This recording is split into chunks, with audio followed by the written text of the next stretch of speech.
Hi ಎಲ್ಲರಿಗೂ ನಮಸ್ಕಾರ. Welcome back to our YouTube channel. So ನಾವು ಹಿಂದಿನ ತರಗತಿಯಲ್ಲಿ ಏನನ್ನ ನೋಡಿದ್ವಿ, ಅಲಿಮೆಂಟರಿ ಕೆನಲ್ ಬಗ್ಗೆ ನೋಡಿದ್ವಿ. ಸೊ ಡೈಜೆಸ್ಟಿವ್ ಸಿಸ್ಟಮ್ ಅಂದ್ರೆ ಏನು, ಜೀರ್ಣಕ್ರಿಯೆ ಅಂತ ಬಂದಾಗ ನಾವು ಈ ಒಂದು ಜೀರ್ಣಾಂಗ ವ್ಯೂಹದಲ್ಲಿ ನಾವು ಎರಡು ಪಾರ್ಟ್ ಅನ್ನ ನೋಡ್ತೀವಿ. ಒಂದು ಆಹಾರ ನಾಳ, ಇನ್ನೊಂದು ಸಂಬಂಧಿತ ಗ್ರಂಥಿಗಳು ಅಂದ್ರೆ ಏನು, ಡೈಜೆಸ್ಟಿವ್ ಗ್ಲ್ಯಾಂಡ್ಸ್. ಸೊ ಈಗ ಅಲಿಮೆಂಟರಿ ಕೆನಲ್ ಆಗಿದೆ ಅಂದ್ರೇನು, ಆಹಾರ ನಾಳದ ಬಗ್ಗೆ ನಾವು ಸಂಕ್ಷಿಪ್ತವಾಗಿ ನಾವು ನೋಡಿದ್ವಿ. ಓಕೆ, ಸೊ ಈಗ ನೋಡೋಣ ಜೀರ್ಣ ಗ್ರಂಥಿಗಳು. ಓಕೆ, ಆಹಾರ ನಾಳಕ್ಕೆ ಸಂಬಂಧಿಸಿದ ಜೀರ್ಣ ಗ್ರಂಥಿಗಳು ಯಾವ್ಯಾವು ಅಂತ ಅಂದ್ರೆ ನೋಡಿ, ಆಹಾರ ನಾಳ ಮತ್ತು ಕೆಲವೊಂದು ರಿಲೇಟೆಡ್ ಸಂಬಂಧಿತ ಗ್ರಂಥಿಗಳು ಅಂತ ಹೇಳಿದ್ವಿ. ಈಗ ಆಹಾರ ನಾಳ ನಾವೀಗ ಆಲ್ರೆಡಿ ನೋಡಿ ಆಗಿದೆ, ಏನು ಅಲಿಮೆಂಟರಿ ಕೆನಲ್. ಸೊ ಈ ಒಂದು ಆಹಾರ ನಾಳಕ್ಕೆ ಸಂಬಂಧಿಸಿದಂತಹ ಜೀರ್ಣ ಗ್ರಂಥಿಗಳು ಯಾವ್ಯಾವು ಅಂತ ನೋಡೋದಾದ್ರೆ, very very very important, that is ಲಾಲಾರಸ ಗ್ರಂಥಿಗಳು, ಪಿತ್ತಕೋಶ ಗ್ರಂಥಿ ಮತ್ತು ಮೇದೋಜೀರಕ ಗ್ರಂಥಿ. ಕ್ಲಿಯರ್? ಯಾವುದು? ಮೂರು ಅನ್ನನಾಳಕ್ಕೆ ಅನ್ನನಾಳ ಅಥವಾ ಆಹಾರ ನಾಳ, ಇದಕ್ಕೆ ರಿಲೇಟೆಡ್ ಆಗಿ ಹೇಳೋದಾದ್ರೆ ಲಾಲಾರಸ ಗ್ರಂಥಿ, ಪಿತ್ತಕೋಶ ಗ್ರಂಥಿ, ಮೇದೋಜೀರಕ ಗ್ರಂಥಿ. ಈಗ ಮೊದಲನೇದಾಗಿ ಲಾಲಾರಸ ಗ್ರಂಥಿ ಏನಿರುತ್ತಲ್ವಾ, ಇದು ಪೆರೋಟಿಡ್ ಅಂದ್ರೇನು, ಕೆನ್ನೆಯ ಭಾಗ. ಮುಟ್ಕೊಳ್ಳಿ ನಿಮ್ಮ ಕೆನ್ನೆನ, ಹೌದಲ್ವಾ, ಈ ಕೆನ್ನೆಯ ಭಾಗ. ಓಕೆ, ಮತ್ತೆ ಸಬ್ ಮ್ಯಾಕ್ಸಿಲರಿ ಅಥವಾ ಸಬ್ ಮ್ಯಾಂಡಿಬ್ಯುಲಾರ್ ಅಂತ ಹೇಳ್ತೀವಿ, ಅಂದ್ರೇನು ಕೆಳದವಡೆ. ಹಾಗೂ ಸಬ್ ಲಿಂಗ್ಯುವಲ್ ಅಂದ್ರೇನು, ನಾಲಗೆಯ ಕೆಳಗಡೆ. ಓಕೆ, ಈ ಮೂರು ಜೊತೆ ಲಾಲಾರಸ ಗ್ರಂಥಿಗಳಿಂದ ಇದು ಸ್ರವಿಕೆ ಆಗತ್ತೆ. ಯಾವುದು? ಲಾಲಾರಸ. ಓಕೆ, ಲಾಲಾರಸ ಗ್ರಂಥಿ ಅಂದ್ರೆ ಲಾಲಾರಸ ಗ್ರಂಥಿ ಲಾಲಾರಸ ಗ್ರಂಥಿ ಏನಿರುತ್ತಲ್ವಾ, ಇದು ಪ್ಯಾರೋಟಿಡ್ ಅಂದ್ರೇನು, ಕೆನ್ನೆಯ ಭಾಗ. ಆಮೇಲೆ ಸಬ್ ಮ್ಯಾಕ್ಸಿಲರಿ ಅಥವಾ ಸಬ್ ಮ್ಯಾಂಡಿಬ್ಯುಲಾರ್ ಅಂತ ಅಂದ್ರೇನು, ಕೆಳದವಡೆ. ಕೆನೆಯ ಭಾಗ, ಕೆಳದವಡೆ ಮತ್ತೆ ನಾಲಗೆಯ ಕೆಳಗೆ, ಈ ಮೂರು ಜೊತೆ ಲಾಲಾರಸ ಗ್ರಂಥಿಗಳಿಂದ ಸ್ರವಿಕೆ ಆಗ್ತವೆ. ಅಂದ್ರೆ ಇವು ಸ್ರವಿಕೆ, ಇಲ್ಲಿ ಏನ್ ಸ್ರವಿಕೆ ಉಂಟಾಗುತ್ತೆ ಅದು ಲಾಲಾರಸ ಗ್ರಂಥಿಗಳಿಂದಾನೇ ಅಲ್ಲಿ ಸ್ರವಿಕೆ ಅನ್ನುವಂಥದ್ದು ಉಂಟಾಗುತ್ತೆ. ಇನ್ನು ಬಾಯಂಗಳದ ಕೊಂಚ ಹೊರಭಾಗದಲ್ಲಿ ಇರುವಂತಹ ಈ ಗ್ರಂಥಿಗಳು ಲಾಲಾರಸವನ್ನ ಬಾಯಂಗಳದ ಒಳಗೆ ಸ್ರವಿಸ್ತವೆ. ಇವು ಬಾಯಂಗಳದಿಂದ ಅಂದ್ರೆ ಬಾಯಿ ಒಳಗಡೆ ಏನಿದೆಯಲ್ಲ ಸ್ಪೇಸು, ಅದರಿಂದ ಒಂಚೂರು ಸ್ವಲ್ಪ ಹೊರ ಭಾಗದಲ್ಲಿ ಇದ್ರೂ ಕೂಡ ಅವು ಬಾಯಿಯ ಒಳಗಡೆನೆ ಸ್ರವಿಸ್ತವೆ. ಓಕೆ, ಇನ್ನು ಪಿತ್ತ ಜನಕಾಂಗ. ಓಕೆ, ಪಿತ್ತಕೋಶ ಅಂತ ಹೇಳಿದ್ವಿ, ಇದು ಏನು ಲಾಲಾರಸ ಆಯ್ತು. ಈಗ ಪಿತ್ತ ಜನಕಾಂಗ ಅಂದ್ರೆ ಯಕೃತ್ ಏನಿದೆ, ಇದು ದೇಹದ ಅತಿ ದೊಡ್ಡ ಗ್ರಂಥಿ. ಇದನ್ನ ಬಹಳಷ್ಟು ಸಲ ಕ್ವೆಶನ್ಸ್ ಅರೈಸ್ ಆಗಿದೆ. ಓಕೆ, ಪೇಪರ್ 1 ಅಲ್ಲಿ ಬಹಳ ಸಲ ಇದು ಈ ಕ್ವೆಶನ್ ಬಂದಿದೆ, ಟಿಇಟಿ ಪೇಪರ್ 1 ಅಲ್ಲಿ. ದೇಹದ ಅತಿ ದೊಡ್ಡ ಗ್ರಂಥಿ ಯಾವುದು ಅಂತ ಹೇಳಿದ್ರೆ ಅದು ಪಿತ್ತ ಜನಕಾಂಗ, ದಟ್ ಇಸ್ ಯಕೃತ್. ಒಬ್ಬ ವಯಸ್ಕ ಮಾನವನಲ್ಲಿ 1.2 ರಿಂದ 1.5 kg ಅಷ್ಟು ತೂಕ ಇರುತ್ತೆ. ಯಾವುದು? ಯಕೃತ್. ಇನ್ನು ವಪೆಯ ಕೆಳಗೆ ಉದರ ಭಾಗದಲ್ಲಿ ಇದು 2 ಹಾಲೆಗಳನ್ನ ಇದು ಒಳಗೊಂಡಿರುತ್ತೆ. ಪಿತ್ತ ಜನಕಾಂಗದ ರಚನಾತ್ಮಕ ಮತ್ತು ಕಾರ್ಯಾತ್ಮಕ ಘಟಕಗಳಾಗಿರುವಂತಹ ಹೆಪಾಟಿಕ್ ಕಿರು ಹಾಲೆ ಅಂದ್ರೆ ಲೊಬ್ಯೂಲ್ಗಳು ಬಳ್ಳಿಯ ರೂಪದಲ್ಲಿ ಅಂದ್ರೆ ಕಾರ್ಡ್ಸ್ ಗಳ ರೂಪದಲ್ಲಿ ಜೋಡಣೆಗೊಂಡಿರುವಂತಹ ಹೆಪಾಟಿಕ್ ಜೀವಕೋಶಗಳನ್ನ ಒಳಗೊಂಡಿರ್ತವೆ. ಪ್ರತಿ ಕಿರುಹಾಲೆಯು ಗ್ಲಿಸನ್ ನ ಕ್ಯಾಪ್ಸೂಲ್ಸ್, ಓಕೆ, ಗ್ಲಿಸನ್ ಕ್ಯಾಪ್ಸೂಲ್ಸ್ ಎಂಬ ಸಂಯೋಜಕ ಅಂಗಾಂಶದ ತೆಳು ಪೊರೆಯಿಂದ ಆವೃತ ಆಗಿರುತ್ತೆ. ಇನ್ನು ಹೆಪಾಟಿಕ್ ಕೋಶಗಳಿಂದ ಸ್ರವಿಸಲಾದಂತಹ ಪಿತ್ತರಸ ಹೆಪಾಟಿಕ್ ನಾಳದ ಮೂಲಕ ಹರಿದು ಪಿತ್ತಕೋಶ ಅನ್ನುವಂತಹ ತೆಳುವಾದ ಸ್ನಾಯು ಸಂಚಿಯಲ್ಲಿ ಸಂಗ್ರಹವಾಗಿ ಸಾರಯುತಗೊಳ್ಳುತ್ತೆ. ಓಕೆ, ಇನ್ನು ಪಿತ್ತಕೋಶದ ನಾಳ ಹೆಪಾಟಿಕ್ ನಾಳದ ಜೊತೆಗೂಡಿ ಸಾಮಾನ್ಯ ಪಿತ್ತರಸ ನಾಳ ಆಗುತ್ತೆ. ಓಕೆ, ಇನ್ನು ಪಿತ್ತರಸ ನಾಳ ಮತ್ತು ಮೇದೋಜೀರಕ ನಾಳ ಇವೇನಿದಾವೆ ಎರಡೂ ಕೂಡ ಸೇರಿ ಒಡ್ಡಿ ಸ್ನಾಯು ನಿಮೀಲಕ ಅಂದ್ರೆ ಸ್ಪಿಂಕ್ಟರ್ ಆಫ್ ಒಡ್ಡಿ ಅಂತ ಹೇಳ್ತೀವಿ. ಓಕೆ, ಒಡ್ಡು ಸ್ನಾಯು ನಿಮೀಲಕ ಇನ್ನು ಈ ಅನ್ನುವಂತ ಸ್ನಾಯುವಿನಿಂದ ರಕ್ಷಿಸಲ್ಪಟ್ಟ ಸಾಮಾನ್ಯ ಹೆಪಾಟೋ ಪ್ಯಾಂಕ್ರಿಯಾಟಿಕ್ ನಾಳವಾಗಿ ಮುಂಗುರುಳಿಗೆ ಅದು ತೆರೆದುಕೊಳ್ಳುತ್ತೆ. ಇನ್ನು ಮೇದೋಜೀರಕ ಗ್ರಂಥಿಯು ಉದ್ದವಾದ ಸಂಯುಕ್ತ ಗ್ರಂಥಿಯಾಗಿದ್ದು, ಮೇದೋಜೀರಕ ಗ್ರಂಥಿ ಏನಿದೆಯಲ್ಲ, ಸೊ ಮೇದೋಜೀರಕ ಗ್ರಂಥಿ ಅಂದ್ರೆ ಇಲ್ಲಿಗೆ ಲಾಲಾರಸ ಆಯ್ತು, ಪಿತ್ತಕೋಶ ಗ್ರಂಥಿ ಆಯ್ತು. ಈಗ ಮೇದೋಜೀರಕ ಗ್ರಂಥಿ ಬಗ್ಗೆ ನೋಡೋಣ. ಈ ಮೇದೋಜೀರಕ ಗ್ರಂಥಿ ಏನಿದೆ ಇದು ಉದ್ದವಾದ ಸಂಯುಕ್ತ ಗ್ರಂಥಿ ಆಗಿರುತ್ತೆ. ಇದು ಅಂತಃಸ್ರಾವಕ ಹಾಗೂ ಬಹಿಸ್ರಾವಕ ಅಂದ್ರೇನು, ಎಂಡೋಕ್ರೈನ್ ಮತ್ತೆ ಎಕ್ಸೋಕ್ರೈನ್ ಎರಡೂ ಆಗಿರುತ್ತೆ ಇದು. ಓಕೆ, ಮುಂಗುರುಳಿನ ಸಿ ಆಕಾರದ ಬಾಗುವಿಕೆಯಲ್ಲಿ ಇದು ಮಧ್ಯದಲ್ಲಿ ಇರುತ್ತೆ. ಇದರ ಬಹಿರ್ಸ್ರಾವಕ ಭಾಗ ಏನಿರುತ್ತೆ ವಿವಿಧ ಕಿಣ್ವಗಳನ್ನ ಹೊಂದಿರುವಂತಹ ಪ್ರತ್ಯಾಮ್ಲೀಯ ಸ್ವಭಾವದ ಮೇದೋಜೀರಕ ರಸವನ್ನ ಇದು ಸ್ರವಿಸುತ್ತೆ. ಓಕೆ, ಮತ್ತು ಅಂತಃಸ್ರಾವಕ ಭಾಗ ಏನಿರುತ್ತೆ ಅಂದ್ರೆ ಒಳಗಡೆ ಏನು ಸ್ರವಿಕೆ ಉಂಟು ಮಾಡುತ್ತೆ ಅದು ಇನ್ಸುಲಿನ್ ಹಾಗೂ ಗ್ಲುಕಾಗಾನ್ ಅನ್ನುವಂತಹ ರಸದೂತಗಳನ್ನ ಅದು ಸ್ರವಿಸುತ್ತೆ. ಓಕೆ, ಇದಿಷ್ಟು ಏನು ಸಂಬಂಧಿತ ಗ್ರಂಥಿಗಳು ಅಂದ್ರೆ ಆಲಿಮೆಂಟರಿ ಕೆನಲ್ ಮತ್ತೆ ಆಲಿಮೆಂಟರಿ ಕೆನಲ್ಗೆ ರಿಲೇಟೆಡ್ ಆಗಿರುವಂತಹ ಜೀರ್ಣ ಗ್ರಂಥಿಗಳು ಯಾವ್ಯಾವಾಗಿದ್ವು? ಲಾಲಾರಸ ಗ್ರಂಥಿಗಳು, ಪಿತ್ತಕೋಶ ಗ್ರಂಥಿ ಜೊತೆಗೆ ಮೆದೋಜೀರಕ ಗ್ರಂಥಿಗಳನ್ನ ನಾವು ನೋಡಿದ್ವಿ, ಹೌದಲ್ವಾ? ಇದು ಮೆದೋಜೀರಕ ಗ್ರಂಥಿ ಯಾವ್ದ್ರ ಮೇಲೆ ಇರುತ್ತೆ? ಈ ಯು ಶೇಪ್ ಇರುವಂತ ಈ ಮುಂಗುರುಳ ಮೇಲೆ ಇರುತ್ತೆ, ಅದು ನಡುವೆ. ಈಗ ಆಹಾರದ ಜೀರ್ಣಕ್ರಿಯೆ, ಇವಾಗ ನಾವು ತಗೊಳ್ತೀವಲ್ವಾ ಆಹಾರ, ಅದು ಯಾವ ತರ ಜೀರ್ಣ ಆಗುತ್ತೆ, ಏನೇನೆಲ್ಲ ಆಗುತ್ತೆ, ಓಕೆ, ಅದನ್ನ ನಾವು ಇವಾಗ ನೋಡ್ತಾ ಹೋಗೋಣ. ಜೀರ್ಣಕ್ರಿಯೆ ಪ್ರಕ್ರಿಯೆ ಎನ್ನುವಂಥದ್ದು ಯಾಂತ್ರಿಕ ಹಾಗೂ ರಾಸಾಯನಿಕ ಪ್ರಕ್ರಿಯೆಗಳಿಂದ ಆಗುತ್ತೆ. ಈಗ ನೋಡಿ, ನಾವು ಆಹಾರವನ್ನ ತೆಗೆದುಕೊಳ್ತೀವಿ, ಜಗಿತೀವಿ ಮತ್ತೆ ನುಂಗುತ್ತೀವಿ, ಹೌದಲ್ವಾ? ಇದಕ್ಕೆ ಸಹಕರಿಸುವ ಎರಡು ಪ್ರಮುಖ ಕಾರ್ಯಗಳನ್ನ ಬಾಯಂಗಳ ನಿರ್ವಹಿಸುತ್ತೆ. ಏನು? ಜಗಿಯೋದಕ್ಕೆ ಮತ್ತೆ ನುಂಗೋದಕ್ಕೆ ಸ್ವಲ್ಪ ಸ್ಪೇಸ್ ಕೊಡುತ್ತೆ ಬಾಯಂಗಳ, ಅಂದ್ರೆ ಅಂದ್ರೆ ನಾವು ಬಾಯಿ ತೆಗ್ದಾಗ ಏನ್ ಕಾಣುತ್ತಲ್ವಾ ಆ ಜಾಗ. ಹಲ್ಲು ಮತ್ತು ನಾಲಿಗೆ ಏನ್ ಮಾಡುತ್ತೆ? ಆಹಾರವನ್ನ ಜಗಿದು ಲಾಲಾರಸದ ಜೊತೆಗೆ ಸಂಪೂರ್ಣವಾಗಿ ಮಿಕ್ಸಪ್ ಆಗೋದಕ್ಕೆ ಅದು ಸಹಾಯ ಮಾಡುತ್ತೆ.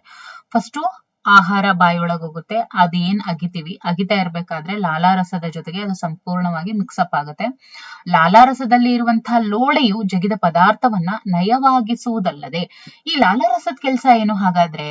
ಆಹಾರದೊಟ್ಟಿಗೆ ಸೇರ್ಕೊಂಡು ಅದು ಜಗಿದ ಪದಾರ್ಥಗಳನ್ನ ನಯವಾಗಿಸುವುದಲ್ಲದೆ ಅದು ಸ್ಮೂತ್ ಮಾಡುತ್ತೆ, ಜೊತೆಗೆ ಅದ್ರ ಜೊತೆ ಸೇರ್ಕೊಂಡು ಉಂಡೆಯಾಕಾರದ ಬೋಲಸ್ ಆಗುವಂತೆ ಅದು ಸಹಕರಿಸುತ್ತೆ, ಹೌದಲ್ವಾ?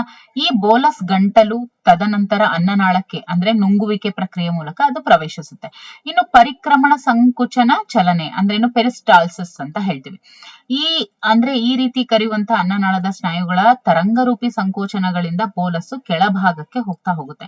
ಇನ್ನು ಜಠರಕ್ಕೆ ಆಹಾರದ ಪ್ರವೇಶವನ್ನ ಜಠರ ಅನ್ನನಾಳೀಯ ಸ್ನಾಯು ನಿಮೀಲಕ ಅಂದ್ರೇನು ಗ್ಯಾಸ್ಟ್ರೋ ಈಸೋಫೇಜಿಯಸ್ ಸ್ಪಿಂಕ್ಟರ್ ನಿಯಂತ್ರಿಸುತ್ತೆ. ಇಲ್ಲಿ ವೆರಿ ಇಂಪಾರ್ಟೆಂಟ್ ಕ್ವೆಶನ್, ಬಹಳಷ್ಟು ಸಲ ಕೇಳಿರೋದು ಯಾವುದು ಅಂತ ಹೇಳಿದ್ರೆ, ಓಕೆ, ಇಲ್ಲಿ ಏನು ಸ್ಪಿಂಕ್ಟರ್ ಬರ್ತವೆ ಯಾವಾಗ ನಿಯಂತ್ರಿಸುತ್ತೆ ಅನ್ನೋದು ವೆರಿ ಇಂಪಾರ್ಟೆಂಟ್. ಈಗ ಜಠರಕ್ಕೆ ಆಹಾರದ ಪ್ರವೇಶವನ್ನ ಜಠರ ಅನ್ನನಾಳೀಯ ಸ್ನಾಯು ನಿಮೀಲಕ ನಿಯಂತ್ರಿಸುತ್ತೆ. ಓಕೆ, ಬಾಯಂಗಳದಲ್ಲಿ ಸ್ರವಿಕೆ ಆದಂತಹ ಲಾಲಾರಸ ಏನಿರುತ್ತೆ ಅದು Na+K+, ಅಂದ್ರೆ ಸೋಡಿಯಂ, ಪೊಟ್ಯಾಷಿಯಂ ಮತ್ತೆ ಕ್ಲೋರಿನ್, ಓಕೆ, ಮತ್ತೆ HCO3 ಈ ಮುಂತಾದ ಎಲೆಕ್ಟ್ರೋಲೈಟ್ ಗಳ ಜೊತೆಗೆ ಸಲೈವರಿ ಅಮಲೇಸ್ ಹಾಗೂ ಲೈಸೋಸೈಮ್ ಎನ್ನುವಂತಹ ಕಿಣ್ವಗಳನ್ನ ಒಳಗೊಂಡಿರುತ್ತೆ. ಸೊ ಬಾಯಂಗಳದಲ್ಲಿ ಇರುವಂತಹ ರಾಸಾಯನಿಕ ಜೀರ್ಣಕ್ರಿಯೆಯು salivary amylase, this is very important ನೋಡಿ. ಬಾಯಂಗಳದಲ್ಲಿ ಇರುವಂತಹ ರಾಸಾಯನಿಕ ಜೀರ್ಣಕ್ರಿಯೆಯು ಸಲೈವರಿ ಅಮೈಲೇಸ್ ಎನ್ನುವಂತ ಕಾರ್ಬೋಹೈಡ್ರೇಟ್ ವಿಘಟಕ ಕಿಣ್ವದ ಜಲವಿಭಜಕ ಪ್ರಕ್ರಿಯೆಯಿಂದ ಪ್ರಾರಂಭವಾಗುತ್ತೆ. This is very important. ಎಷ್ಟು? ಅದ್ರ pH ಎಷ್ಟು? 6.8 ಇರುತ್ತೆ. ಇದು ಸುಮಾರು ಅಂದ್ರೆ ಏನು ಅರ್ಥ ಆಗ್ತಿದೆ ನೋಡಿ. ಬಾಯಂಗಳದಲ್ಲಿ ಇರುವಂತಹ ರಾಸಾಯನಿಕ ಜೀರ್ಣಕ್ರಿಯೆಯು ಸಲೈವರಿ ಅಮೈಲೇಸ್ ಅನ್ನುವಂತಹ ಕಾರ್ಬೋಹೈಡ್ರೇಟ್ ವಿಘಟಕ ಕಿಣ್ವದ ಜಲವಿಭಜಕ ಪ್ರಕ್ರಿಯೆಯಿಂದ ಇದು ಪ್ರಾರಂಭ ಆಗುತ್ತೆ. ಸುಮಾರು 30% ಪಿಷ್ಟವು ಇಲ್ಲಿ ಈ ಕಿಣ್ವದ ಸಹಾಯದಿಂದ ಮಾಲ್ಟೋಸ್ ಎಂಬ ಡೈಸ್ಯಾಕರೈಡ್ ಆಗಿ ಜಲ ವಿಭಜನೆಗೊಳ್ಳುತ್ತೆ. ಲಾಲಾರಸದಲ್ಲಿ ಇರುವಂತಹ ಲೈಸೋಸೈಮ್ ಏನಿರುತ್ತೆ, ಈ ಕಿಣ್ವವು ಬ್ಯಾಕ್ಟೀರಿಯಾಗಳನ್ನ ನಾಶಪಡಿಸಿ ಈ ಮೂಲಕ ಸೋಂಕನ್ನ ಅದು ತಡೆಯುತ್ತದೆ. ಓಕೆ, ಪಿಷ್ಟ ನೋಡಿ, ಅದು ಏನು ಮಾಲ್ಟೋಸ್ ಆಗುತ್ತಲ್ವಾ in the presence of salivary amylase. ಆಮೇಲೆ ಅಲ್ಲಿ pH ಎಷ್ಟಿರುತ್ತೆ? ಇಲ್ಲಿ 7.68 ಇರುತ್ತೆ. ಇನ್ನು ಜಠರದ ಲೋಳ್ಪರೆಯು ಜಠರ ಗ್ರಂಥಿಗಳನ್ನ ಒಳಗೊಂಡಿರುತ್ತೆ. ಓಕೆ, ಈ ಗ್ರಂಥಿಗಳಲ್ಲಿ 3 ಪ್ರಮುಖ ಬಗೆಯ ಜೀವಕೋಶಗಳು ಇದಾವೆ. ಯಾವ್ಯಾವು? ಲೋಳೆಯನ್ನ ಉತ್ಪಾದಿಸುವಂತಹ ಶ್ಲೇಷ್ಮಾಕಂಠ ಜೀವಕೋಶಗಳು. ಓಕೆ, ಲೋಳೆಯನ್ನ ಉತ್ಪಾದಿಸುವಂತಹ ಶ್ಲೇಷ್ಮಾಕಂಠ ಜೀವಕೋಶಗಳು ಅಂದ್ರೆ mucus neck cells. Okay, this is very important. ಲೋಳೆಯನ್ನ ಉತ್ಪಾದಿಸುವಂತಹ ಶ್ಲೇಷಾಕಂಠ ಜೀವಕೋಶಗಳು, ಜೊತೆಗೆ ಪೂರ್ವ ಕಿಣ್ವ ಪೆಪ್ಸಿನೋಜನ್ ಅಂದ್ರೆ ಓಕೆ, ಈ ಪೆಪ್ಸಿಜೋನ್ ಅನ್ನ ಸ್ರವಿಸುವಂತಹ ಪೆಪ್ಟಿಕ್ ಅಥವಾ ಪ್ರಧಾನ ಜೀವಕೋಶ ಅಂದ್ರೆ ಚೀಫ್ ಸೆಲ್ಸ್ ಅಂತ ಹೇಳ್ತೀವಿ. ಓಕೆ, ಇನ್ನೊಂದು ಯಾವುದು? ಹೈಡ್ರೋಕ್ಲೋರಿಕ್ ಆಮ್ಲ ಮತ್ತು ಆಂತರಿಕ ಅಂಶ ಅಂದ್ರೇನು? ಇಂಟ್ರಿನ್ಸಿಕ್ ಫ್ಯಾಕ್ಟರ್ ಅಥವಾ ಪೆರೈಟಲ್ ಸೆಲ್ ಅಂತ ಹೇಳ್ತೀವಿ. ಅಂದ್ರೇನು ನೋಡಿ, ಹೈಡ್ರೋಕ್ಲೋರಿಕ್ ಆಮ್ಲ ಮತ್ತು ಆಂತರಿಕ ಅಂಶ ಅಂದ್ರೆ ವಿಟಮಿನ್ B12 ಹೀರಿಕೆಗೆ ಇದು ಅತ್ಯವಶ್ಯಕ. ಯಾವುದು? ಆಂತರಿಕ ಅಂಶ. ಇದನ್ನ ಸ್ರವಿಸುವಂತಹ ಪರಿಧಿಯ ಜೀವಕೋಶ ಪರೈಟಲ್ ಅಂತ ಹೇಳ್ತೀವಿ. ಪರೈಟಲ್ ಇಟ್ ಮೀನ್ಸ್ ಪರಿಧಿಯ ಅಂತ. ಅಥವಾ ಆಮ್ಲೋತ್ಪಾದಕ ಜೀವಕೋಶ ದಟ್ ಇಸ್ ಆಕ್ಸೆಂಟಿಂಗ್ ಸೆಲ್ಸ್ ಅಂತ ಹೇಳಿ. ಓಕೆ, ಇದನ್ನ ಒಳಗೊಂಡಿರುತ್ತೆ. These are very important. ಏನು ಇವೆಲ್ಲ ಅಂದ್ರೆ ಜಠರದ ಲೋಳ್ಪೊರೆ ಏನಿರುತ್ತೆ ಅದು ಜಠರ ಗ್ರಂಥಿಗಳನ್ನ ಒಳಗೊಂಡಿರುತ್ತೆ. ಆ ಜಠರ ಗ್ರಂಥಿಗಳಲ್ಲಿ 3 ಪ್ರಮುಖ ಬಗೆಯ ಜೀವಕೋಶಗಳು ಇರ್ತವೆ. ಒಂದು ಲೋಳೆಯನ್ನ ಉತ್ಪಾದಿಸುವಂತಹ ಶ್ಲೇಷ್ಮಾಕಂಠ ಜೀವಕೋಶಗಳು ಅಂದ್ರೆ ಮ್ಯೂಕಸ್ ನೆಕ್ ಸೆಲ್ಸ್, ಆಮೇಲೆ ಪೂರ್ವ ಕಿಣ್ವ ಪೆಪ್ಸಿನೋಜನ್ ಅನ್ನ ಸ್ರವಿಸುವಂತಹ ಪೆಪ್ಟಿಕ್ ಅಥವಾ ಚೀಫ್ ಸೆಲ್ಸ್ ಅಂತ, ಇನ್ನೊಂದು ಹೈಡ್ರೋಕ್ಲೋರಿಕ್ ಮತ್ತು ಆಂತರಿಕ ಅಂಶವನ್ನ ಸ್ರವಿಸುವಂತಹ ಪರಿಧಿಯ ಜೀವಕೋಶಗಳು ಅಂದ್ರೆ ಪೆರೈಟಲ್ ಸೆಲ್ಸ್ ಅಂತ ಹೇಳ್ತೀವಿ ಅಥವಾ ಆಕ್ಸೆಂಟಿಕ್ ಸೆಲ್ಸ್ ಅಂತ ಕೂಡ ಹೇಳ್ತೀವಿ. ಓಕೆ, ಇನ್ನು ಜಠರದಲ್ಲಿ ಆಹಾರ ಏನಿಲ್ಲ ಅಂದ್ರೂ 4 ರಿಂದ 5 ಗಂಟೆಗಳ ಕಾಲ ಅದು ಸಂಗ್ರಹವಾಗಿರುತ್ತೆ. ಆಮ್ಲೀಯ ಜಠರ ರಸವು ಸ್ನಾಯು ಭಿತ್ತಿಯ ತಿರುಗಣೆಯ ಚಲನೆ ಅಂದ್ರೆ ಚರ್ನಿಂಗ್ ಮೂಮೆಂಟ್ಸ್ ಇಂದ ಆಹಾರದ ಜೊತೆ ಸಂಪೂರ್ಣವಾಗಿ ಮಿಶ್ರಿತವಾಗಿರುತ್ತೆ ಮತ್ತು ಈ ಒಂದು ಮಿಶ್ರಣಕ್ಕೆ ನಾವೇನಂತ ಕರಿತೀವಿ, ಖೈಮ್ ಅಂತ ಕರಿತೀವಿ. ನಿಷ್ಕ್ರಿಯವಾಗಿರುವಂತ ಪೆಪ್ಸಿನೋಜನ್ ಕಿಣ್ವ ಏನಿರುತ್ತೆ ಹೈಡ್ರೋಕ್ಲೋರಿಕ್ ಆಮ್ಲಕ್ಕೆ ಒಡ್ಡಿಕೊಳ್ಳುವುದರಿಂದ ಅಂದ್ರೆ ಅಲ್ಲಿವರೆಗೂ ಇನ್ಆಕ್ಟಿವ್ ಆಗಿದ್ದಂತಹ ಈ ಪೆಪ್ಸಿನೋಜನ್ ಎನ್ಸೈಮ್ ಏನಿರುತ್ತೆ ಅದು ಹೈಡ್ರೋಕ್ಲೋರಿಕ್ ಆಮ್ಲದ ಜೊತೆಗೆ ಅದು ಸೇರ್ಕೊಂಡು ಪ್ರೋಟೀನ್ ವಿಘಟಿಸುವ ಕ್ರಿಯಾಶೀಲ ಪೆಪ್ಸಿನ್ ಕಿಣ್ವವಾಗಿ ಅದು ಪರಿವರ್ತನೆ ಆಗುತ್ತೆ. ಅಂದ್ರೆ ಏನು, ಪೆಪ್ಸಿನೋಜನ್ ನಾವು ತಿಂದಂತ ಆಹಾರದಲ್ಲಿ ಪ್ರೋಟೀನ್ ಇತ್ತು ಅಂದ್ರೆ ಆ ಪ್ರೋಟೀನ್ ಅನ್ನ ವಿಘಟಿಸುವಂತಹ ಕೆಲಸ ಯಾವ್ದು ಮಾಡುತ್ತೆ, ದಟ್ ಈಸ್ ಪೆಪ್ಸಿನ್ ಮಾಡುತ್ತೆ. ಇನ್ನು ಪೆಪ್ಸಿನ್ ಪ್ರೋಟೀನ್ ಗಳನ್ನ ಪ್ರೋಟಿಯೋಸ್ಗಳು ಮತ್ತು ಪೆಪ್ಟೋನ್ ಗಳನ್ನಾಗಿ ಅದು ಪರಿವರ್ತಿಸುತ್ತೆ. ಓಕೆ, ಇನ್ನು ಜಠರ ರಸದಲ್ಲಿ ಇರುವಂತಹ ಲೋಳೆ ಮತ್ತು ಬೈಕಾರ್ಬೋನೇಟ್ಗಳು, ಓಕೆ, ಜಠರದಲ್ಲಿ ಇರುವಂತಹ ಲೋಳೆ ಮತ್ತು ಬೈಕಾರ್ಬೋನೇಟ್ಗಳು ಲೋಳ್ಪೊರೆಯ ಅನುಲೇಪಕವನ್ನ ನಯವಾಗಿರಿಸುವ ಮತ್ತು ಅತಿಸಾರ ಹೈಡ್ರೋಕ್ಲೋರಿಕ್ ಆಮ್ಲದಿಂದ ಆಗುವಂತಹ ಸುಲಿಯುವಿಕೆಯಿಂದ ರಕ್ಷಿಸುವ ಪ್ರಮುಖ ಪಾತ್ರವನ್ನ ಇವು ನಿರ್ವಹಿಸ್ತವೆ. ಓಕೆ, ಇನ್ನು ಪೆಪ್ಸಿನ್ ನ ಕ್ರಿಯೆಗೆ ಸೂಕ್ತವಾಗಿ ಎಷ್ಟು pH ಇರಬೇಕು ಅಂತ ಹೇಳಿದ್ರೆ ದಟ್ ಇಸ್ 1.8 ಅಂತ ಹೇಳ್ತೀವಿ. ಇದನ್ನ ಹೈಡ್ರೋಕ್ಲೋರಿಕ್ ಆಮ್ಲ ಕಾಪಾಡಿಕೊಳ್ಳುತ್ತೆ. ಚಿಕ್ಕ ಮಕ್ಕಳ ಜಠರರಸದಲ್ಲಿ ಇರುವಂತಹ ರೆನಿನ್ ಎಂಬ ಪ್ರೋಟೀನ್ ವಿಘಟಕ ಕಿಣ್ವ ಹಾಲಿನ ಪ್ರೋಟೀನ್ಗಳ ಜೀರ್ಣಕ್ರಿಯೆಗೆ ಅದು ಸಹಕಾರಿಯಾಗಿರುತ್ತೆ. ನೋಡಿ, ಚಿಕ್ಕ ಮಕ್ಕಳ ಜಠರ ಅಂದ್ರೆ ಅವರ ಹೊಟ್ಟೆಯಲ್ಲಿ ಇರುವಂತಹ ಈ ಒಂದು ರಸ ರೆನಿನ್ ಏನಿರುತ್ತೆ ಇದು ಪ್ರೋಟೀನ್ ವಿಘಟಕ ಆಗಿರುತ್ತೆ. ಇದು ಕೂಡ ಪ್ರೋಟೀನ್ ವಿಘಟಕ ಆಗಿರುತ್ತೆ ಅಂದ್ರೆ ಪ್ರೋಟೀನ್ ವಿಘಟಕ ಕಿಣ್ವ. ಓಕೆ,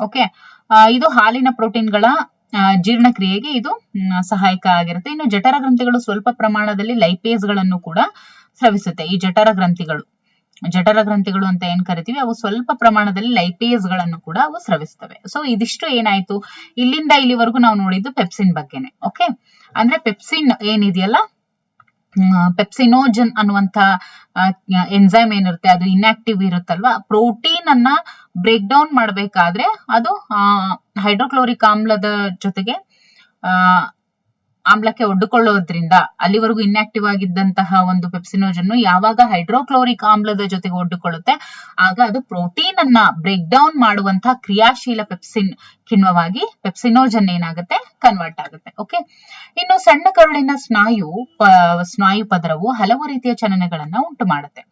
ಈ ಚಲನೆಗಳು ಸಣ್ಣ ಕರುಳಿನಲ್ಲಿ ವಿವಿಧ ಸ್ರವಿಕೆಗಳ ಜೊತೆಗೆ ಆಹಾರವು ಸಂಪೂರ್ಣವಾಗಿ ಮಿಶ್ರವಾಗಿ ಜೀರ್ಣವಾಗುವುದಕ್ಕೆ ಅನುವು ಮಾಡಿಕೊಡುತ್ತೆ.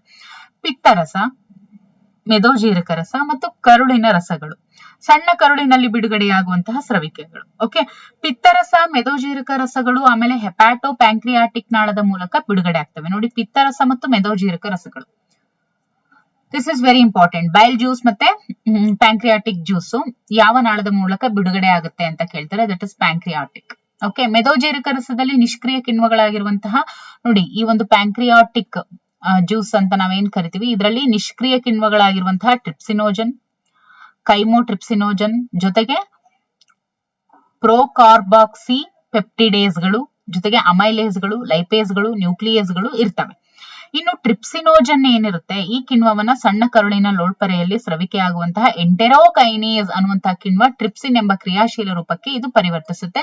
This is very very very important. ಇದ್ರ ಮೇಲೆ ಪ್ರಶ್ನೆ ಕೇಳಿದರೆ ನೋಡಿ, ಟ್ರಿಪ್ಸಿನೋಜನ್ ಕಿಣ್ವ ಏನಿರುತ್ತೆ ಅದನ್ನ ಸಣ್ಣ ಕರುಳಿನ ಲೋಳ್ಪೊರೆಯಲ್ಲಿ ಸ್ರವಿಕೆ ಆಗುವ ಎಂಟೆರೋಕೈನೇಸ್ ಅನ್ನುವಂತಹ ಕಿಣ್ವ ಅಂದ್ರೆ ಇವಾಗ ಟ್ರಿಪ್ಸಿನ್ ಆಗಿ ಕನ್ವರ್ಟ್ ಆಗುತ್ತೆ ಅಲ್ವಾ. ಸೊ ಅದಕ್ಕೆ ಮೀಡಿಯೇಟರ್ ಆಗಿ ಕೆಲಸ ಮಾಡುವಂತದ್ದು ಯಾವುದು ಇನ್ ದ ಪ್ರೆಸೆನ್ಸ್ ಆಫ್ ವಾಟ್ ಅಂತ ಹೇಳಿದ್ರೆ ದಟ್ ಇಸ್ ಎಂಟೆರೋಕೈನೇಸ್. ಓಕೆ, ಟ್ರಿಪ್ಸಿನ್, ಕೈಮೋಟ್ರಿಪ್ಸಿನೋಜನ್ ಮತ್ತಿತರ ಕಿಣ್ವಗಳನ್ನ ಕ್ರಿಯಾಶೀಲಗೊಳಿಸುತ್ತೆ. ಓಕೆ, ಮುಂಗುರುಳಿಗೆ ಬಿಡುಗಡೆಯಾಗುವಂತಹ ಪಿತ್ತರಸವು ಬಿಲಿರುಬಿನ್ ಮತ್ತು ಬಿಲಿವಿರಿಡಿನ್ ಅನ್ನುವಂತಹ ಪಿತ್ತವರ್ಣಿಕೆ ಅಂದ್ರೆ ಬೈಲ್ ಪಿಗ್ಮೆಂಟ್ ಗಳನ್ನ, ಬೈಲ್ ಲವಣಗಳನ್ನ, ಕೊಲೆಸ್ಟ್ರಾಲ್ ಮತ್ತು ಪಾಸ್ಫೋಲಿಪಿಡ್ಗಳನ್ನ ಒಳಗೊಂಡಿರುತ್ತೆ. ಆದ್ರೆ ಇದರಲ್ಲಿ ಕಿಣ್ವಗಳು ಇರೋದಿಲ್ಲ. ಪಿತ್ತರಸವು ಕೊಬ್ಬುಗಳ ಎಮಲ್ಸೀಕರಣಕ್ಕೆ ನೆರವಾಗುತ್ತೆ. ಪಿತ್ತರಸ ಏನಿರುತ್ತಲ್ವಾ, ಇದು ಕೊಬ್ಬುಗಳ ಎಮಲ್ಸೀಕರಣಕ್ಕೆ ಇದು ಹೆಲ್ಪ್ ಆಗುತ್ತೆ. ಅಂದ್ರೆ ಏನು, ಕೊಬ್ಬಿನ ಪದಾರ್ಥಗಳನ್ನ ಸೂಕ್ಷ್ಮ ಕಲಿಲ ಕಣಗಳನ್ನಾಗಿ ಪರಿವರ್ತಿಸುವಂತದ್ದು. ಓಕೆ, ಪಿತ್ತರಸವು ಲೈಪೇಸ್ಗಳನ್ನು ಕೂಡ ಇದು ಚುರುಕುಗೊಳಿಸುತ್ತೆ. ಓಕೆ, ಇನ್ನು ಸಣ್ಣ ಕರುಳಿನ ಲೋಳ್ಪೊರೆಯ ಅನುಲೇಪಕದಲ್ಲಿ ಇರುವಂತಹ ಕಲಶ ಕೋಶಗಳು ಶ್ಲೇಷ್ಮ ಅಂದ್ರೇನು, ಲೋಳೆ ಅಂತಾನೆ ಕರಿತೀವಿ, ಅದನ್ನ ಇದು ಸ್ರವಿಸುತ್ತೆ. ಇನ್ನು ಸಣ್ಣ ಕರುಳಿನ ಲೋಳ್ಪೊರೆಯ ಅನುಲೇಪಕದಲ್ಲಿ ಇರುವಂತಹ ಕಲಶ ಕೋಶಗಳು ಲೋಳೆಯನ್ನ ಸ್ರವಿಸ್ತವೆ. ಲೋಳ್ಪೊರೆಯ ಕುಂಚದಂಚಿನ ಜೀವಕೋಶ ಹಾಗೂ ಕಲಶ ಕೋಶಗಳ ಸ್ರವಿಕೆಗಳನ್ನ ಒಟ್ಟಾಗಿ ಕರುಳು ರಸ ಅಥವಾ ಸಕ್ಕಸ್ ಎಂಟೆರಿಕಸ್ ಅಂತ ಹೇಳಿ ಕರೀತಾರೆ. This is very important. ಈ ರಸವು ಡೈಸ್ಯಾಕರೈಡೇಸ್. ಓಕೆ, ಅಂದ್ರೆ ಈ ರಸ ಏನಿದೆ ಇದು ಡೈಸ್ಯಾಕರೈಡೇಸ್ ಅಥವಾ ಡೈಸ್ಯಾಕರೈಡ್ಸ್ ಅಂತ ಹೇಳ್ತೀವಿ, ಅಥವಾ ಡೈಸ್ಯಾಕರೈಡ್ಸ್ ಗಳು ಅಂತ ಹೇಳ್ತೀವಿ. ಓಕೆ, ಡೈಪೆಪ್ಟೈಡೇಸ್ಗಳು, ಲೈಪೇಸ್ಗಳು, ನ್ಯೂಕ್ಲಿಯೋಸೈಡೇಸ್ಗಳು ಮುಂತಾದ ವಿವಿಧ ಬಗೆಯ ಕಿಣ್ವಗಳನ್ನ ಅದು ಒಳಗೊಂಡಿರುತ್ತೆ. ಲೋಳೆ ಹಾಗೂ ಮೆದೋಜೀರಕದ ಬೈಕಾರ್ಬೋನೇಟ್ಗಳು ಸೇರಿ ಕರುಳಿನ ಭಿತ್ತಿಯ ಆಮ್ಲದ ಪ್ರಭಾವದಿಂದ ರಕ್ಷಿಸುವುದರ ಜೊತೆಗೆ ಕಿಣ್ವಗಳ ಕಾರ್ಯಕ್ಕೆ ಅವಶ್ಯಕವಾಗಿರುವಂತಹ ಪ್ರತ್ಯಾಮ್ಲೀಯವನ್ನ ಅದು ಒದಗಿಸುತ್ತೆ. ಉಪಲೋಳ್ಪೊರೆಯ ಗ್ರಂಥಿಗಳು ಕೂಡ ಇದರಲ್ಲಿ ಸಹಕರಿಸ್ತವೆ. ಓಕೆ, ಸೊ ಅದರಲ್ಲಿ pH ಬಂದು 7.8 ಇರುತ್ತೆ. ಕರುಳಿಗೆ ಸೇರುವಂತಹ ಕೈಮ್ ನಲ್ಲಿ ಇರುವಂತಹ ಪ್ರೋಟೀನ್ಗಳು ಹಾಗೂ ಪ್ರೋಟಿಯೋಸ್ಗಳು ಮತ್ತು ಪೆಪ್ಟೋನ್ಗಳು ಭಾಗಶಃ ಜಲವಿಭಜನೆಗೊಂಡಂತಹ ಪ್ರೋಟೀನ್ಗಳಾಗಿರ್ತವೆ. ಮೆದೋಜೀರಕ ರಸದಲ್ಲಿ ಇರುವಂತಹ ಪ್ರೋಟೀನ್ ವಿಘಟಕ ಕಿಣ್ವಗಳ ಪ್ರಭಾವಕ್ಕೆ ಈ ಕೆಳಗಿನಂತೆ ಒಳಗಾಗ್ತವೆ. ಯಾವ ತರ ನೋಡಿ, ಪ್ರೋಟೀನ್ಗಳು, ಪ್ರೋಟಿಯೋಸ್ಗಳು, ಪೆಪ್ಟೋನ್ಗಳು ಇಲ್ಲಿ ಯಾವ ರೀತಿ ಒಳಗಾಗ್ತವೆ ನೋಡಿ. Trypsin, chymotrypsin, carboxypeptidase. So ನಮಗೆ ಏನ್ ಸಿಗುತ್ತೆ, ದಟ್ ಇಸ್ ಡೈ ಪೆಪ್ಟೈಡ್ಗಳು. ಓಕೆ, ಇನ್ನು ಕೈಮ್ ನಲ್ಲಿ ಇರುವಂತಹ ಕಾರ್ಬೋಹೈಡ್ರೇಟ್ಗಳು ಮೆದೋಜೀರಕ ರಸದಲ್ಲಿ ಇರುವಂತಹ ಅಮೈಲೇಸ್ಗಳ ಪ್ರಭಾವದಿಂದ ದ್ವಿಶರ್ಕರಗಳಾಗಿ ಅವು ಪರಿವರ್ತನೆಗೊಳ್ಳುತ್ತವೆ. ಯಾವ ತರ, ಕಾರ್ಬೋಹೈಡ್ರೇಟ್ಗಳು ನೋಡಿ, ಬಹುಶರ್ಕರಗಳು in the presence of amylase ಅವು ದ್ವಿಶರ್ಕರಗಳು ಆಗ್ತವೆ. ಇನ್ನು ಕೊಬ್ಬಿನ ಪದಾರ್ಥಗಳನ್ನ ಪಿತ್ತರಸದ ಸಹಾಯದಿಂದ ಲೈಪೇಸ್ಗಳು ಡೈ ಮತ್ತು ಮೊನೋಸ್ಯಾಕರೈಡ್ಗಳಾಗಿ ಪರಿವರ್ತಿಸ್ತವೆ. ಕೊಬ್ಬಿನ ಪದಾರ್ಥಗಳು ಇನ್ ದ ಪ್ರೆಸೆನ್ಸ್ ಆಫ್ ಲೈಪೇಸ್ಗಳು ಡೈಸ್ಯಾಕರೈಡ್ಗಳು ಅಂದ್ರೆ ಡೈಗ್ಲಿಸರೈಡ್ಗಳು ಆಗ್ತವೆ.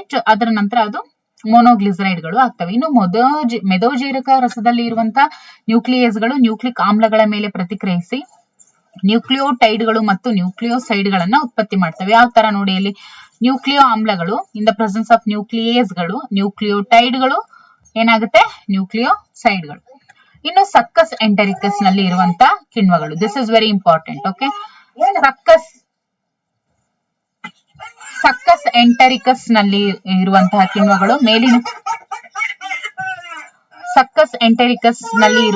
ಕಿಣ್ವಗಳು ಮೇಲಿನ ಪ್ರಕ್ರಿಯೆಗಳ ಅಂತಿಮ ಉತ್ಪನ್ನಗಳ ಮೇಲೆ ಪ್ರಭಾವ ಬೀರಿ ಅವುಗಳನ್ನ ಹೀರಿಕೆಯಾಗಬಲ್ಲ ರೂಪಕ್ಕೆ ಪರಿವರ್ತಿಸ್ತವೆ. ಸೊ ಇಲ್ಲಿ ಸಕ್ಕಸ್ ಎಂಟೆರಿಕಸ್ ಏನಿದೆಯಲ್ಲ, ಇದು ಈ ಕಿಣ್ವಗಳ ಮೇನ್ ಇಂಟೆನ್ಷನ್ ಅಥವಾ ಕಾರ್ಯ ಏನು ಅಂತ ಹೇಳಿದ್ರೆ, ಮೇಲೆ ಬಂದಿರುವಂತಹ ಅಂತಿಮ ಉತ್ಪನ್ನಗಳ ಮೇಲೆ ಪ್ರಭಾವ ಬೀರಿ ಅವುಗಳನ್ನ ಹೀರಿಕೆಯಾಗಬಲ್ಲ ರೂಪಕ್ಕೆ ಇವು ಪರಿವರ್ತಿಸುವಂತಹ ಕೆಲಸ ಮಾಡುವಂತದ್ದು ಯಾವುದು, ಸಕ್ಕಸ್ ಎಂಟೆರಿಕಸ್. ಆಮೇಲೆ ಜೀರ್ಣಕ್ರಿಯೆಯ ಈ ಅಂತಿಮ ಹಂತಗಳು ಲೋಳ್ಪೊರೆಯ ಅನುಲೇಪಕದ ಜೀವಕೋಶಗಳ ಅತಿ ಸಮೀಪ ನಡೀತಾ ಹೋಗ್ತವೆ. ಓಕೆ, ಅದನ್ನು ನೀವು ಇಲ್ಲಿ ನೋಡಬಹುದು. ನೋಡಿ, ಇಲ್ಲಿ ಡೈಪೆಪ್ಟಿಡೈಡ್ಗಳು, that is gives rise to amino ಆಮ್ಲಗಳು ಇನ್ ದ ಪ್ರೆಸೆನ್ಸ್ ಆಫ್ ಡೈಪೆಪ್ಟಿಡೇಸ್ಗಳು. ಇನ್ನು maltose, that can be glucose plus glucose in the presence of maltase. Okay, ಇನ್ನು lactose, in the presence of lactase ಏನಾಗುತ್ತೆ, ಗ್ಲೂಕೋಸ್ ಪ್ಲಸ್ ಗೆಲಾಕ್ಟೋಸ್. ಆಮೇಲೆ sucrose, glucose plus fructose. So ನ್ಯೂಕ್ಲಿಯೋಟೈಡ್ಗಳು ಏನಾಗುತ್ತೆ, ನ್ಯೂಕ್ಲಿಯೋಟೈಡೇಸ್ ಗಳ presence ಅಲ್ಲಿ ನ್ಯೂಕ್ಲಿಯೋಸೈಡ್ಗಳು ಆಗುತ್ತೆ. ನ್ಯೂಕ್ಲಿಯೋಸೈಡೇಸ್ಗಳು ಪ್ರೆಸೆನ್ಸ್ ಅಲ್ಲಿ ಸಕ್ಕರೆಗಳು ಮತ್ತು ಕ್ಷಾರಗಳಾಗುತ್ತೆ. ಈ ರೀತಿ ಉಂಟಾಗುತ್ತೆ. ಓಕೆ, ಡೈ ಮತ್ತು ಮೊನೋಗ್ಲಿಸರೈಡ್ಗಳು ಏನಾಗುತ್ತೆ, ಇನ್ ದ ಪ್ರೆಸೆನ್ಸ್ ಆಫ್ ಲೈಪೇಸ್ಗಳು ಕೊಬ್ಬಿನ ಆಮ್ಲಗಳು ಮತ್ತು ಗ್ಲಿಸರಲ್ ಆಗಿ ಪರಿವರ್ತನೆ ಆಗುತ್ತೆ. ಸೊ ಮೇಲೆ ವಿವರಿಸಲಾಗಿರುವಂತಹ ಜೈವಿಕ ಅಣುಗಳ ಜೀರ್ಣಕ್ರಿಯೆಯು ಮುಂಗುರುಳಿನ ಭಾಗದಲ್ಲಿ ನಡೆಯುತ್ತೆ. ಇವೆಲ್ಲವೂ ಕೂಡ ನಡೆಯುವಂತದಲ್ಲಿ ಮುಂಗುರುಳಿನ ಭಾಗದಲ್ಲಿ ನಡೆಯುತ್ತೆ. ಹೀಗೆ ಉತ್ಪಾದನೆಯಾದಂತಹ ರಾಸಾಯನಿಕ ವಸ್ತುಗಳು ಮಧ್ಯಗರುಳು ಮತ್ತು ಹಿಂಗರುಳಿನಲ್ಲಿ ಹೀರಲ್ ಅಥವಾ ಹೀರಿಕೊಳ್ಳಲ್ಪಡ್ತವೆ. ಓಕೆ, ಜೀರ್ಣವಾಗದ ಮತ್ತು ಹೀರಿಕೊಳ್ಳಲಾಗದ ಪದಾರ್ಥಗಳು ದೊಡ್ಡ ಕರುಳಿಗೆ ಬಂದು ಸೇರ್ತಾ ಹೋಗ್ತವೆ. ಓಕೆ, ದೊಡ್ಡ ಕರುಳಿನಲ್ಲಿ ಯಾವುದೇ ಗಮನಾರ್ಹ ಜೀರ್ಣಕ್ರಿಯೆ ನಡೆಯೋದಿಲ್ಲ. ದೊಡ್ಡ ಕರುಳಿನ ಕೆಲಸ ಏನು ನೋಡಿ, ಗಮನಾರ್ಹವಾದಂತ ಜೀರ್ಣಕ್ರಿಯೆ ಅಲ್ಲಿ ನಡೆಯೋದಿಲ್ಲ ಅಂದ್ರಾಗ ಅಲ್ಲಿ ಏನ್ ಕೆಲಸ ನಡೆಯುತ್ತೆ, ನೀರು, ಖನಿಜಾಂಶಗಳು ಮತ್ತು ಕೆಲವು ಔಷಧೀಯ ವಸ್ತುಗಳ ಹೀರಿಕೆ ಮಾತ್ರ ದೊಡ್ಡ ಕರುಳಿನಲ್ಲಿ ಆಗುತ್ತೆ. ಆಮೇಲೆ ತ್ಯಾಜ್ಯ ಅಂದ್ರೆ ಏನು, ಜೀರ್ಣವಾಗದ ಆಹಾರವನ್ನ ಒಟ್ಟು ಸೇರಿಸಲು ಮತ್ತು ಅದರ ಸಾಗಣೆ ಸುಗಮವಾಗುವಂತೆ ನಯಗೊಳಿಸೋದಕ್ಕೆ ಲೋಳೆಯನ್ನ ಸ್ರವಿಸುತ್ತೆ ಲಾರ್ಜ್ ಇಂಟೆಸ್ಟೈನ್. ಓಕೆ, ಇನ್ನು ಜೀರ್ಣವಾಗದ ಹೀರಿಕೆಯಾಗದ ಆಹಾರವು ಮಲದ ರೂಪದಲ್ಲಿ ಕುರುಡುಗರುಳನ್ನ ಪ್ರವೇಶಿಸುತ್ತೆ. ಓಕೆ, ಅಲ್ಲಿರುವ ಇಲಿಯೋಸಿಕಲ್ ಕವಾಟವು ಮಲದ ಹಿಮ್ಮುಖ ಹರಿವನ್ನ ತಡೆಯುತ್ತೆ. ಸೊ ಮಲದ ಹಿಮ್ಮುಖ ಹರಿವನ್ನ ತಡೆಯುವಂತದ್ದು ಯಾವುದು, ಇಲಿಯೋಸಿಕಲ್ ಕವಾಟ. ಓಕೆ, ಮಲ ವಿಸರ್ಜನೆ ಆಗುವ ಮುನ್ನ ತಾತ್ಕಾಲಿಕವಾಗಿ ಕೆಲ ಕಾಲ ಮಲಾಶಯದಲ್ಲಿ ಅದು ಸಂಗ್ರಹವಾಗಿರುತ್ತೆ. ಸೊ ಹಿಂದಿನ ಹಿಮ್ಮುಖ ಹರಿವನ್ನ ತಡೆಯುವಂತದ್ದು ಇಲಿಯೋಸಿಕಲ್ ಕವಾಟ. ವಿವಿಧ ಭಾಗಗಳ ಸಮರ್ಪಕ ಸಮನ್ವಯತೆಗಾಗಿ ಆಹಾರ ನಾಳದ ಚಟುವಟಿಕೆಗಳು ನರಮಂಡಲ ಮತ್ತು ರಸದೂತಗಳ ನಿಯಂತ್ರಣಕ್ಕೆ ಒಳಪಟ್ಟಿರ್ತವೆ. ಆಹಾರದ ನೋಟ, ವಾಸನೆ, ಬಾಯಂಗಳದಲ್ಲಿ ಅದರ ಉಪಸ್ಥಿತಿ ಲಾಲಾರಸದ ಸ್ರವಿಕೆಯನ್ನು ಪ್ರಚೋದಿಸುತ್ತೆ. ಜಠರ ಹಾಗೂ ಸಣ್ಣ ಕರುಳಿನ ಸ್ರವಿಕೆಗಳು ಕೂಡ ಅದೇ ರೀತಿ ನರ ಸಂಕೇತಗಳಿಂದ ಪ್ರಚೋದಿಸಲ್ಪಡ್ತವೆ. ಆಹಾರ ನಾಳದ ವಿವಿಧ ಭಾಗಗಳ ಸ್ನಾಯಿಕ ಚಟುವಟಿಕೆಗಳನ್ನು ಕೂಡ ಸ್ಥಾನಿಕ ಮತ್ತು ಕೇಂದ್ರ ನರಮಂಡಲ ಏನಿರುತ್ತೆ ಅವೆರಡರ ನರ ಕಾರ್ಯವಿಧಾನಗಳಿಂದ ಪರಿಷ್ಕರಿಸಲಾಗುತ್ತೆ.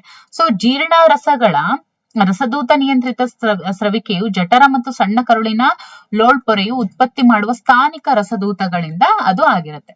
ಓಕೆ,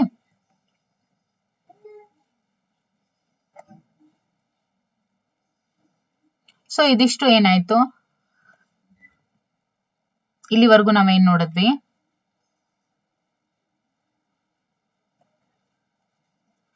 ಆಹಾರದ ಜೀರ್ಣಕ್ರಿಯೆ ನೋಡಿದ್ವಿ, ಜೊತೆಗೆ ಗ್ರಂಥಿಗಳ ಬಗ್ಗೆ ನಾವು ನೋಡಿದ್ವಿ, ಹೌದಲ್ವಾ.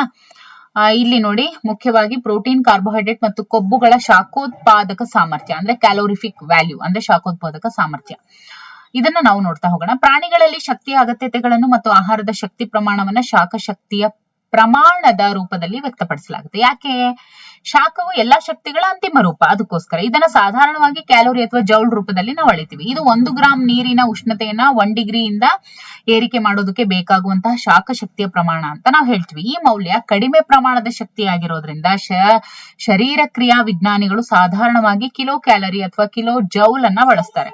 1 ಕಿಲೋ ಕ್ಯಾಲರಿಯು 1 ಕಿಲೋಗ್ರಾಂ ಓಕೆ ನೀರಿನ ಉಷ್ಣತೆಯನ್ನ 1 ಡಿಗ್ರಿ ಸೆಲ್ಸಿಯಸ್ ನಿಂದ ಏರಿಕೆ ಮಾಡುವುದಕ್ಕೆ ಬೇಕಾಗುವಂತಹ ಶಕ್ತಿಯ ಪ್ರಮಾಣ ಅಂತ ಹೇಳಿ ಡಿಫೈನ್ ಮಾಡ್ತಾರೆ. ಇನ್ನು ಪೌಷ್ಟಿಕ ತಜ್ಞರು ಸಾಂಪ್ರದಾಯಿಕವಾಗಿ ಕಿಲೋ ಕ್ಯಾಲೋರಿಯನ್ನ ಕ್ಯಾಲರಿ ಅಥವಾ ಜೌಲ್ ಅಂತ ಹೇಳಿ ಉಲ್ಲೇಖಿಸ್ತಾರೆ. ಒಂದು ಬಾಂಬ್ ಕ್ಯಾಲೋರಿ ಮಾಪಕ ಆಕ್ಸಿಜನ್ ನಿಂದ ತುಂಬಿದ ಒಂದು ಮುಚ್ಚಿದ ಲೋಹದ ಕೋಶದಲ್ಲಿ 1 ಗ್ರಾಂ ಆಹಾರವು ಸಂಪೂರ್ಣವಾಗಿ ದಹನವಾದಾಗ ಬಿಡುಗಡೆಯಾಗುವಂತಹ ಶಕ್ತಿಯ ಪ್ರಮಾಣವು ಅದರ ಒಟ್ಟು ಶಾಖೋತ್ಪಾದಕ ಸಾಮರ್ಥ್ಯ ಮೌಲ್ಯ ಅಥವಾ ನಿವ್ವಳ ಶಕ್ತಿ ಮೌಲ್ಯ ಅಂತ ಹೇಳ್ತೀವಿ. 1 ಗ್ರಾಂ ಆಹಾರವು ದಹನವಾದಾಗ ಬಿಡುಗಡೆಯಾಗುವಂತಹ ನಿಜವಾದ ಶಕ್ತಿಯ ಪ್ರಮಾಣ ಆಹಾರದ ಶರೀರ ಕ್ರಿಯಾ ಮೌಲ್ಯ ಫಿಸಿಯೋಲಾಜಿಕಲ್ ವ್ಯಾಲ್ಯೂ ಅಂತ ಹೇಳಿ ಕರೆಸ್ಕೊಳ್ಳುತ್ತೆ. ಇನ್ನು ಕಾರ್ಬೋಹೈಡ್ರೇಟ್, ಪ್ರೋಟೀನ್ ಮತ್ತು ಎಲ್ಲ ಕೊಬ್ಬುಗಳ ನಿವ್ವಳ ಶಾಖೋತ್ಪಾದಕ ಮೌಲ್ಯ ಅನುಕ್ರಮವಾಗಿ ಎಷ್ಟಿರುತ್ತೆ ಅಂತ ಹೇಳಿದ್ರೆ 4.1 ಕಿಲೋ ಕ್ಯಾಲೋರಿ ಪರ್ ಗ್ರಾಮ್, ಆಮೇಲೆ 5.65 ಕಿಲೋ ಕ್ಯಾಲೋರಿ ಪರ್ ಗ್ರಾಮ್ ಮತ್ತು 9.45 ಕಿಲೋ ಕ್ಯಾಲೋರಿ ಪರ್ ಗ್ರಾಮ್. ಆದ್ರೆ ಅವುಗಳ ಶರೀರ ಕ್ರಿಯಾ ಮೌಲ್ಯಗಳು ಅನುಕ್ರಮವಾಗಿ ಎಷ್ಟಿರುತ್ತೆ, ಇದು ಫಿಸಿಯಾಲಜಿಕಲ್ ವ್ಯಾಲ್ಯೂ ಆದ್ರೆ ಅದರ ಶರೀರ ಕ್ರಿಯಾ ಅಂದ್ರೆ ಇವುಗಳದ್ದು ಈಗ ಏನ್ ನೋಡಿದ್ವಿ ನಾವು, ಶಾಖೋತ್ಪಾದಕ ಮೌಲ್ಯ ಮೀನ್ಸ್ ಕ್ಯಾಲೋರಿಫಿಕ್ ವ್ಯಾಲ್ಯೂ ಇದು ಆದ್ರೆ ಅವುಗಳ ಫಿಸಿಯಾಲಜಿಕಲ್ ವ್ಯಾಲ್ಯೂ ಎಷ್ಟಿರುತ್ತೆ 4.0 ಕಿಲೋ ಕ್ಯಾಲೋರಿ ಪರ್ ಗ್ರಾಮ್, ಆಮೇಲೆ 4.0 ಕಿಲೋ ಕ್ಯಾಲೋರಿ ಪರ್ ಗ್ರಾಮ್ ಮತ್ತು 9.0 ಕಿಲೋ ಕ್ಯಾಲೋರಿ ಪರ್ ಗ್ರಾಮ್ ಯಾವ್ದು ಕೊಬ್ಬಿಂದ ಆಗಿರುತ್ತೆ. ಸೊ ಇವೆಲ್ಲ ಕ್ರಮವಾಗಿ ಇದು ಕಾರ್ಬೋಹೈಡ್ರೇಟ್, ಇದು ಪ್ರೋಟೀನ್, ಇದು ಕೊಬ್ಬು. ಸೊ ಕಾರ್ಬೋಹೈಡ್ರೇಟ್, ಪ್ರೋಟೀನ್, ಕೊಬ್ಬು. ಓಕೆ, ಅಂದ್ರೆ ರೌಂಡ್ ಫಿಗರ್ ಅಲ್ಲಿ ಇಲ್ಲಿ ಕೊಟ್ಟಿದ್ದಾರೆ ಅಷ್ಟೇ. ಓಕೆ, ಸೊ ಇದಿಷ್ಟು ಆಹಾರದ ಬಗ್ಗೆ ನಾವು ನೋಡ್ತಾ ಹೋದ್ವಿ, ಹೌದಲ್ವಾ.